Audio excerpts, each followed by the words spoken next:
જીવનધારા વૃદ્ધાશ્રમ તારીખ 20/2/25 રોજ આજે એડમિશન માટે અરજી કરનાર નીતાબેન રમેશચંદ્ર દલાલ કે જેમની ઉંમર 53 વર્ષ છે અને તેઓ પોતે માતા પિતા જોડે રહેતા હતા અને માતા પિતાના અવસાન પછી તેઓ અત્યારે હાલ એકલા જ રહે છે અને એકલા રહેવાના કારણે તેઓ ડિપ્રેશનમાં આવી ગયા છે. જ્યારે માતા પિતા જીવિત હતા ત્યારથી જ એમને ડિપ્રેશન મીન્સ કે જે તેઓ કોલેજમાં હતા અને કોલેજ કાળમાંથી જ તેમને આ બીમારી લાગુ પડી ગઈ હતી અને પછી માતા પિતા જોડે રહેતા એટલે એમને બહુ એની અસર દેખાતી નથી, પરંતુ બંનેના અવસાન થઈ ગયા પછી તેઓ એકલા પડી ગયા છે અને જીવનધારામાં જે એબનોર્મલ દીકરા દીકરી હોય, એબનોર્મલ છે, ડિપ્રેશનમાં છે, તો અમે પ્રાયોરિટીમાં એડમિશન અહીં આપતા હોય છે કે જો તેમને એડમિશન ના આપીએ તો તેમને વધારે શારીરિક અને માનસિક તકલીફો ઊભી થાય તેવું લાગતું હોય એવા સમયમાં અમે એમને પ્રાયોરિટીમાં અહીં એડમિશનો અપાતા હોય છે.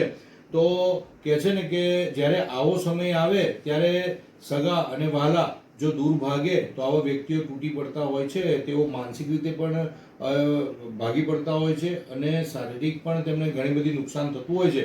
પણ આવા સમયે જ્યારે જે કહે કે સીધી લીટીના વારસદારો ના હોય, પોતાના ભાઈ બહેન છે તેઓનું અવસાન થઈ ગયું છે, પરંતુ કાકા બાપાના દીકરા કે બહેનોના દીકરા અને તેઓ તેમનું અત્યારે હાલ ખૂબ જ સરસ ધ્યાન રાખી રહ્યા છે કે બીરેનભાઈ છે તેમના કાકાના દીકરા છે અને વિશાલભાઈ છે તેઓ તેમની બહેનના દીકરા છે અને તેઓ બંને ખૂબ જ લાગણીથી તેમને અહીં લઈને આવ્યા છે.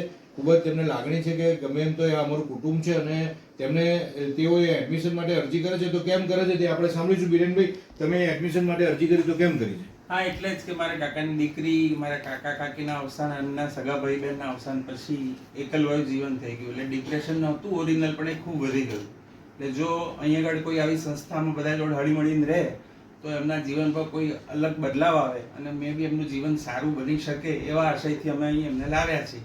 એટલે જો એમનું એડમિશન અહીં થાય તો આપના અમે ખૂબ આભારી રહીશું. નીતાબેન, તમે શું કહો છો? અહીંયા તમે જે એડમિશન લેશો તો અહીં ભાવશે રહેવાનું? રહેશો ને? અહીંયા રહેવાનું ફાવશે ને?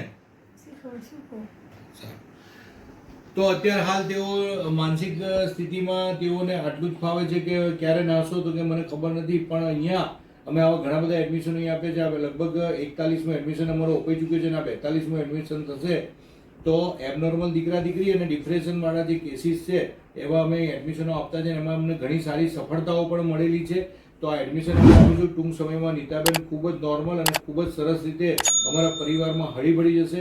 આવા એડમિશનો આપ્યા પછી અમે એમને યોગ્ય ટ્રેનિંગો આપીએ છીએ, અલગ અલગ કામમાં લગાવી દઈએ છીએ અને એના કારણે ઘણી બધી અમને સારી સફળતાઓ મળી છે.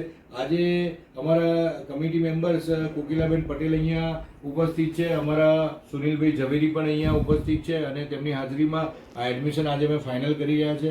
તો આવા કોઈ પણ નાના મોટા કેસીસ હોય તો એના માટે હવે કે જે એબનોર્મલ દીકરા દીકરી અને જે ડિપ્રેશનવાળા જે જરૂરિયાતમંદો છે તેના માટેનું એક આખું અમે અલગ ભવન અત્યારે હાલ બનાવવા જઈ રહ્યા છે અને આ સમાજમાં ખૂબ જ જરૂરી વસ્તુ છે કે આવા એકલા પડી ગયેલા વ્યક્તિઓ એને હૂંફની બહુ જરૂર હોય છે. તેમની જોડે કોઈ વાત કરે, તેમને સમજી શકે અને એવું જો કુટુંબમાંથી કોઈ સમય કાઢીને એમના માટે સમય આપે તો આમાં ઘણું જે કહે છે ને દવા કરતા એ દવાની અસર કરે છે કે હૂંફ એ દવાની અસર કરે છે.